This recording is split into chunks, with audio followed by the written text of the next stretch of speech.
अगर आपसे एक प्रश्न पूछ लिया जाए कि भाषा के किस रूप को हिंदी व्याकरण में सम्मिलित नहीं किया गया, ये जो भाषा है ये पूरे विश्व में 73% बोली जाती है।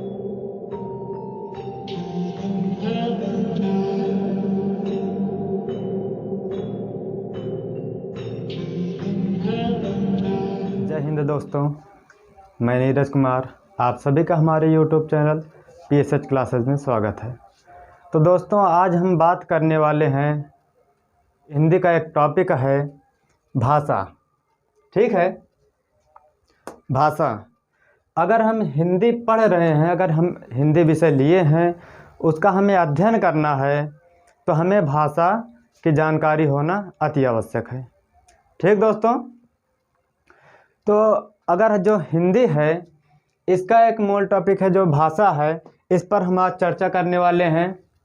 भाषा क्या है, ये कितने प्रकार के होते हैं, बोली कैसे जाती है, इन सब विचार करेंगे और इन पर कितने प्रश्न, किस प्रकार के प्रश्न बनते हैं, इस पर विचार करेंगे। ठीक दोस्तों, तो आ जाते हैं अपने टॉपिक पर।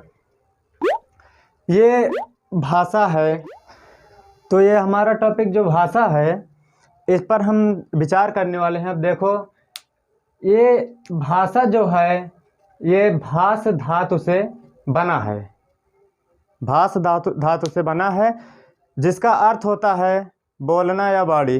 ठीक है, या अभिव्यक्ति, यानी कि जो हमारे विचार होते हैं उनको किसके माध्यम से बोला जाता है, भाषा के माध्यम से। अपने विचारों को, अपने भावों को किसके माध्यम से प्रकट किया जाता है दूसरों के सामने, भाषा के माध्यम से। ठीक, तो ये भाषा जो है संस्कृत के भाष धातु से लिया गया है, या संस्कृत के भाष धातु से बना है। ठीक, और भाषा में जो ये अंतिम में है, ये आ की मात्रा दिख रही है, ये आ प्रत्यय लगा है, आ प्रत्यय लगा है। ठीक, इतना हुआ। अब देखो, भाषा के प्रकार पर आते हैं। ठीक, ये तो हम देख लिए कि भाषा आया कैसे। अब हम भाषा के प्रकार पर आते हैं। भाषा के प्रकार कितने हैं? भाषा के मुख्य 2 प्रकार हैं, या 2 भाग हैं, या 2 भागों में विभाजित किया गया है। लेकिन मुख्य रूप से अगर कुल भाषा की संख्या बोले तो क्या करेंगे आप? कुल भाषा की संख्या 3 होगी, और मुख्य या मूल 2। ठीक है, सबसे पहले आ जाते हैं भाषा के प्रकार पर। भाषा के 2 प्रकार हैं मुख्य रूप से। पहला है मौखिक भाषा, दूसरा है लिखित भाषा। ठीक, जो सांकेतिक भाषा है इस पर हम थोड़ा बाद में चर्चा करेंगे। पहले आ जाते हैं मौखिक भाषा पर। ये जो मौखिक भाषा है, पहले इसे जान ले कि ये है क्या चीज़। ठीक, भाषा को बोलकर या सुनकर जिस रूप में प्रकट किया जाता है उसे क्या कहते हैं? मौखिक भाषा। यानी कि बोलने वाली भाषा ही मौखिक होती है, जो मुंह से बोला जाता है। ठीक, और लिखित भाषा किसे कहते हैं? जो लिख कर, यानी कि अपने भावों या विचारों को लिख कर प्रकट किया जाता है और लिखे हुए को समझा जाता है, उसे क्या बोलते हैं? लिखित भाषा। ठीक है, थोड़ा सा आ जाते हैं इसके थोड़ा उदाहरण पर मौखिक भाषा के। जैसे एक दे रहा हूँ उदाहरण के तौर पर, यहाँ पर हमारे पास कम जगह है, तो यहाँ पर आ जाइए। ठीक, मौखिक भाषा की उदाहरण क्या है, कैसे समझेंगे मौखिक भाषा है क्या चीज़। ठीक है, देखो, मौखिक भाषा की परिभाषा के तौर पर एक उदाहरण लेते हैं। जैसे है, मम्मी मुझे खाना दो। ठीक, क्या लिखा है? मम्मी मुझे खाना दो। हम हैं या आप हैं, मान के चलिए कोई भी बालक या बालिका है। ठीक है, वो किस भाषा का प्रयोग कर रहा है, यहाँ पर आपको ये सोचना है। यहाँ पर हो रहा है हमारा मौखिक भाषा का प्रयोग। मम्मी मुझे खाना दो, वो बोल के मांग रहा है। ठीक है, किस रूप से? मौखिक रूप से। और उधर से जवाब क्या मिलता है और किस प्रकार मिलता है वो जाने। बेटा अभी देती हूँ। क्या हुआ? जवाब। ये तो हमारा मतलब ये हमारा प्रश्न था, ठीक है। मतलब हम मांग रहे हैं मम्मी से क्या? खाना। और किस रूप में, किस भाषा में? मौखिक भाषा में, ठीक है। और माँ ने जवाब क्या दिया? बेटा अभी देती हूँ। लिख कर तो बोला नहीं है, मान लो मम्मी दिख नहीं रही है, तब क्या होगा? तो बोल कर ही तो बताएंगी, ठीक है। ये क्या हुआ कि बेटा अभी देती हूँ, ये मौखिक रूप हुआ। जैसे इसके अतिरिक्त हम और उदाहरण ऐसे बता दे रहे हैं, जैसे कोई नेता होता है, नेता किस रूप में अपने अभिव्यक्ति को, अपनी वाणी को, अपने विचारों को आपके सामने प्रस्तुत करता है? मौखिक रूप से, ठीक है। सभा में वह मौखिक रूप से ही पेश करता है अपने विचार को, ठीक। और जो एक टीचर होता है, अध्यापक होता है, वो क्या करता है? अभी हम किस रूप में आपसे बात कर रहे हैं? मौखिक रूप से ही ना। जो हम बोल रहे हैं ये क्या है? मौखिक रूप से। जिस प्रकार जो टीचर होता है वो किस भाषा का प्रयोग करता है? अभी मैं किस रूप में कर रहा हूँ? यही तो बोल रहा हूँ कि ये मौखिक रूप है। जो आपको अभी समझा रहा हूँ, जो बोल रहा हूँ, ये क्या है? भाषा का एक रूप है, मौखिक रूप, ठीक है। ये तो हो गया हमारा मौखिक भाषा, ये वाला, ठीक। अब आ जाते हैं लिखित भाषा पर, दूसरे नंबर की भाषा पर, ठीक है। इसे हम मिटा देते हैं, ठीक है। ये क्या है? लिखित भाषा, ठीक। लिखित भाषा क्या होती है? हम अपने विचारों को जिस रूप में प्रकट करते हैं और दूसरों के विचारों को जिस रूप में सुनते हैं, वो क्या है? लिखित भाषा। मतलब लिख कर समझाया जाता है। अभी ये क्या है? आपके जो सामने है, प्रत्यक्ष है, ये कौन सी भाषा है? मान लो इसे मैं बोलूँ ना, तो ये कौन सी भाषा है? लिखित भाषा है ना। लिखित भाषा का प्रयोग कहाँ कहाँ होता है, ये भी जान लीजिए। लिखित भाषा का प्रयोग साहित्य में होता है, पत्र पत्रिकाओं में होता है और किताबों में होता है। मान लो कि कोई अध्यापक है या कोई विद्वान है या कोई प्रोफेसर है, वो किस रूप में आपको, आपके पास अपने विचारों को पहुंचाएगा, अपने भावों को पहुंचाएगा? क्या वो बोल कर अभी पहुंचा सकता है? हर जगह तो बोल कर संभव नहीं है, ठीक। तो वो क्या करेगा? कोई किताब होगी, किताब में छाप कर अपने विचारों को या किसी और के विचारों को, भावों को उसमें छाप कर, लिख कर आप तक पहुंचाएगा किसी माध्यम से, ठीक है। तो क्या हो गया? लिखित भाषा, ठीक है। हम अपने वाणी को, यानी कि अपने विचारों को, भावों को अमर कर जाते हैं।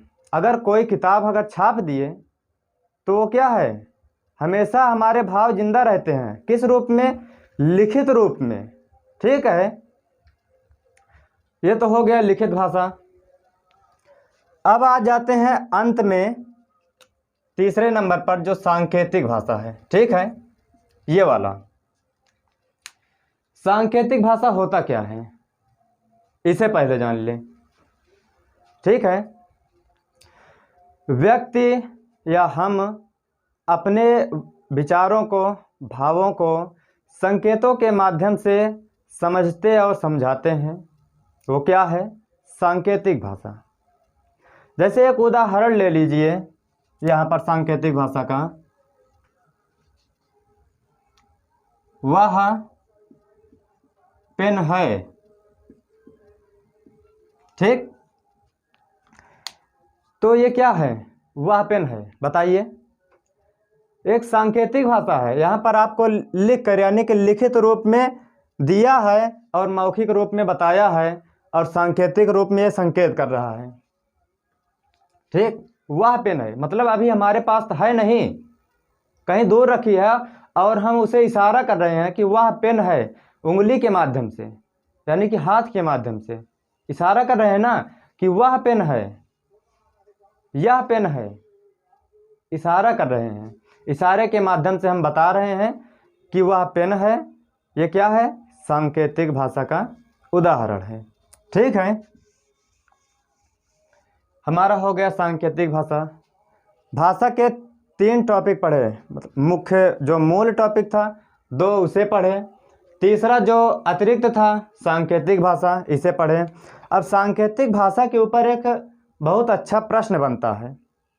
ठीक, अगर आपसे एक प्रश्न पूछ लिया जाए कि भाषा के किस रूप को हिंदी व्याकरण में सम्मिलित नहीं किया गया है,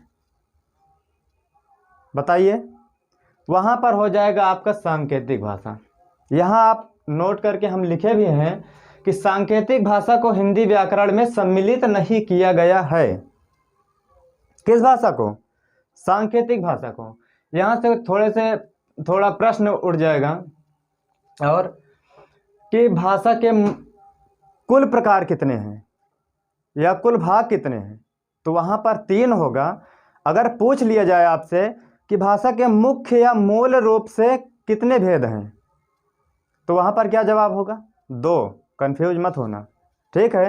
तीसरा जो है, इसके बारे में अभी आपको बताया, इसे हिंदी व्याकरण में सम्मिलित नहीं किया गया है। ठीक, इतना हमारा क्लियर हुआ कि नहीं? इतनी दूर में आपको किसी प्रकार की परेशानी हुई? अगर नहीं हुई है तो आगे बढ़ते हैं।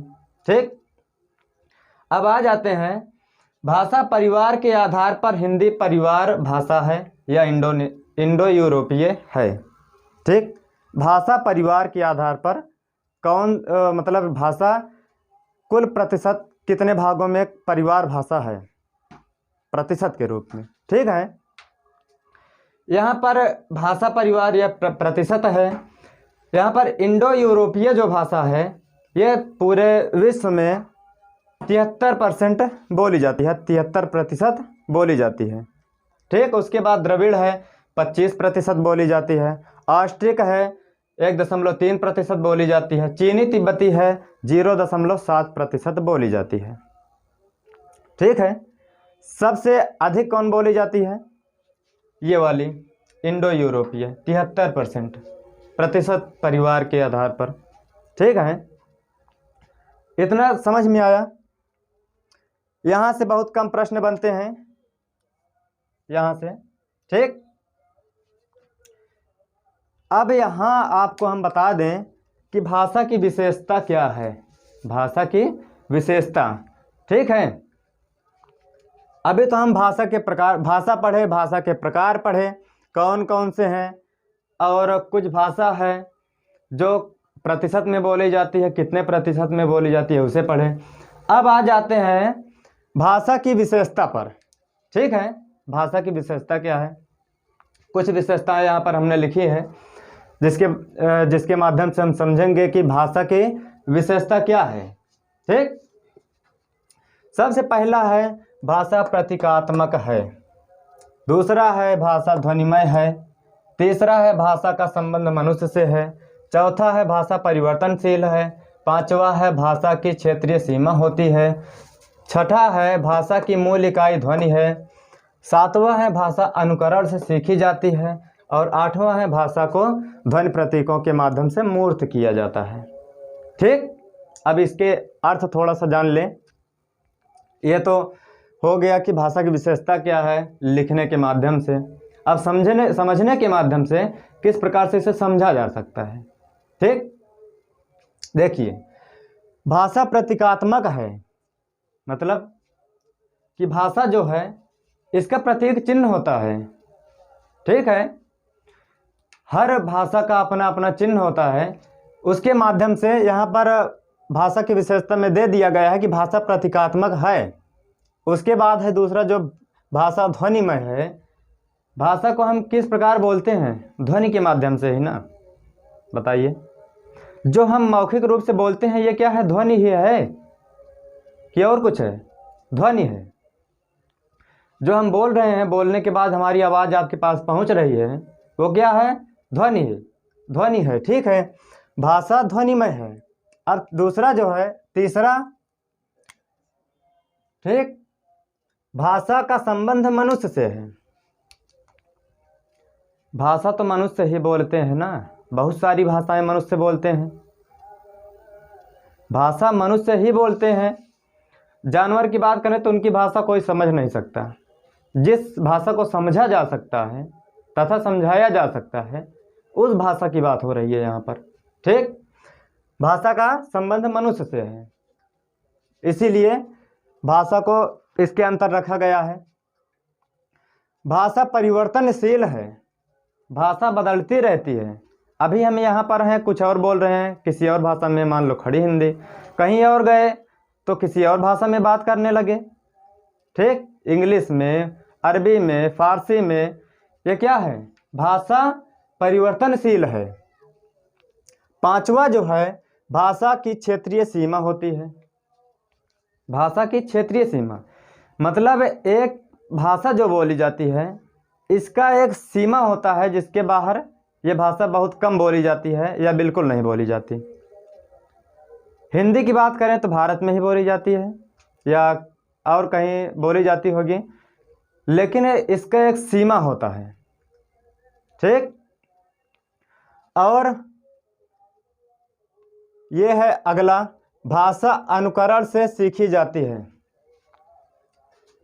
भाषा अनुकरण से, अनुकरण का मतलब हो गया कि अध्ययन, हम जितना अध्ययन करेंगे उतनी अच्छी भाषा हमें आएगी, ठीक है। अब आ जाते हैं अगले पर, भाषा को ध्वनि प्रतीकों के माध्यम से मूर्त किया जाता है।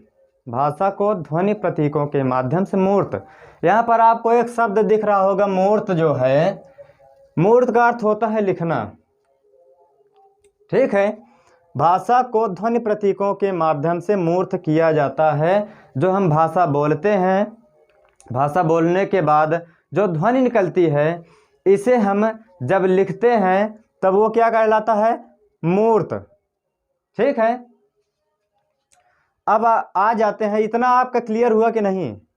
क्या है कि भाषा की विशेषता जो है, इतना आपको एकदम समझ में आया कि नहीं? अगर किसी प्रकार से आपको यहाँ पर परेशानी हो रही हो तो आप लोग कमेंट बॉक्स में बिल्कुल लिखकर भेज दीजिएगा, जिसका जवाब आपको कमेंट बॉक्स में मिल जाएगा, ठीक है।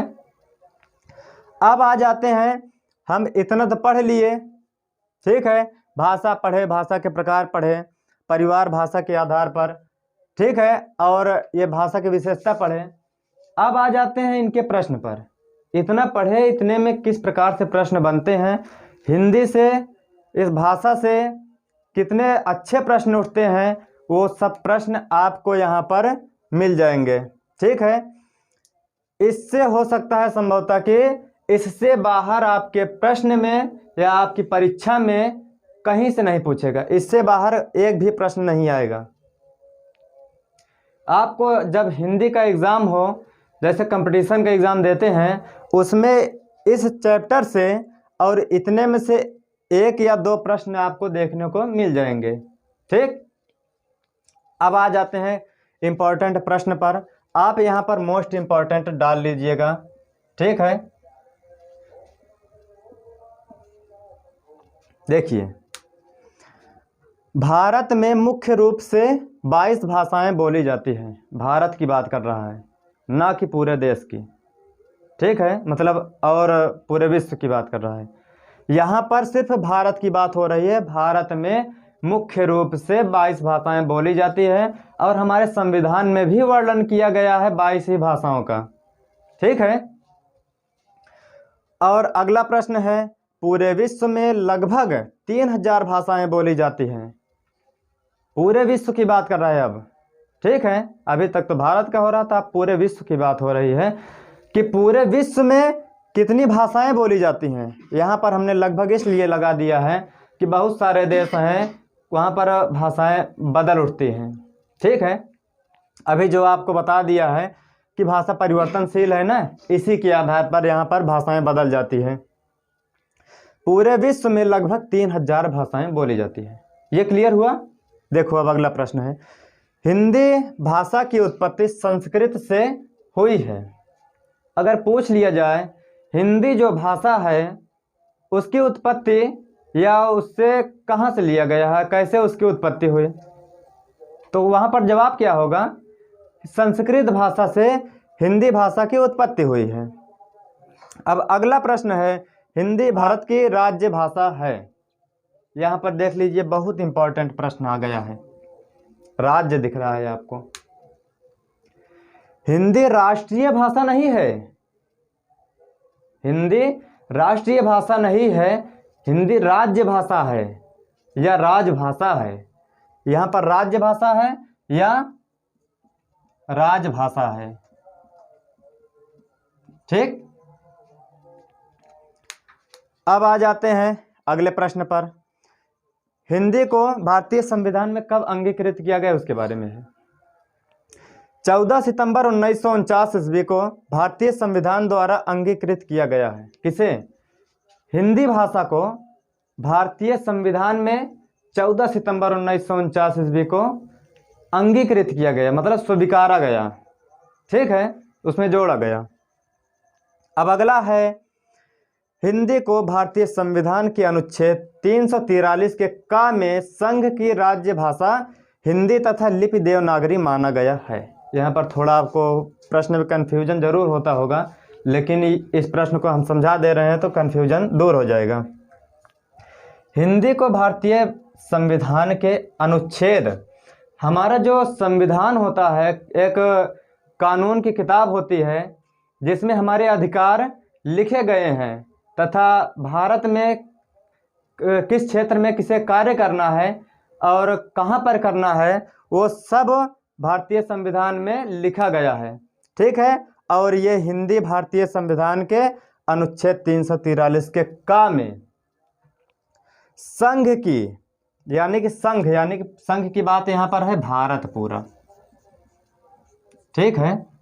संघ मतलब भारत, भारत क्या है, राज्यों का संघ है, ठीक है, अखंड भारत है।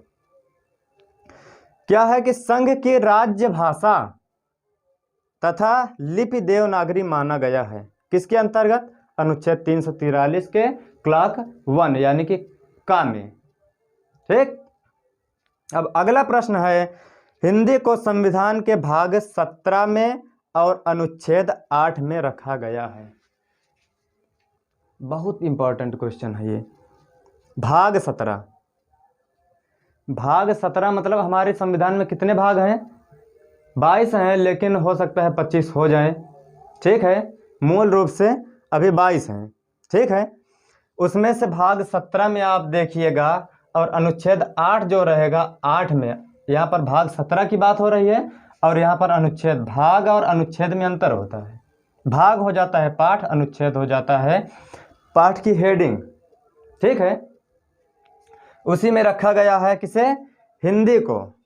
और अगला है, हिंदी फारसी भाषा का शब्द है, कंफ्यूज मत होना, यहाँ सिर्फ हिंदी शब्द की बात कर रहा है, इसकी बात कर रहा है, हिंदी शब्द की बात कर रहा है, ना कि हिंदी भाषा की, ठीक है।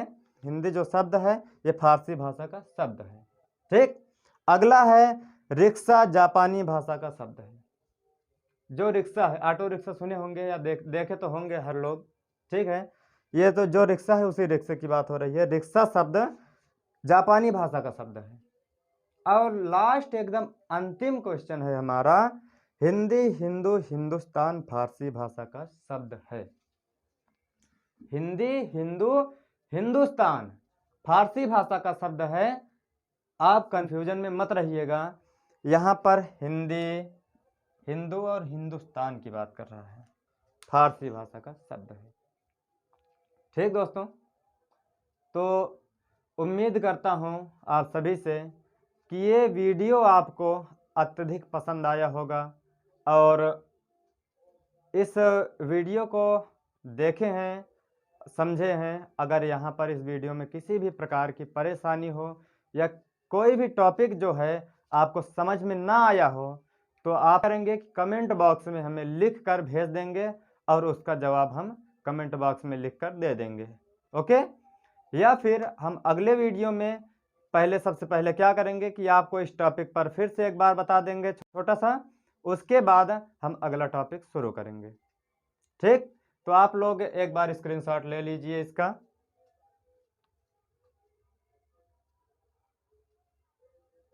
तो हो गया होगा दोस्तों। तो अब ये हमारा वीडियो था, आपको पसंद ज़रूर आया होगा। तो अगर आप चैनल पर नए हैं तो चैनल को लाइक करें, सब्सक्राइब करें और बेल आइकन को दबाकर ऑल पर क्लिक करें। जय हिंद दोस्तों।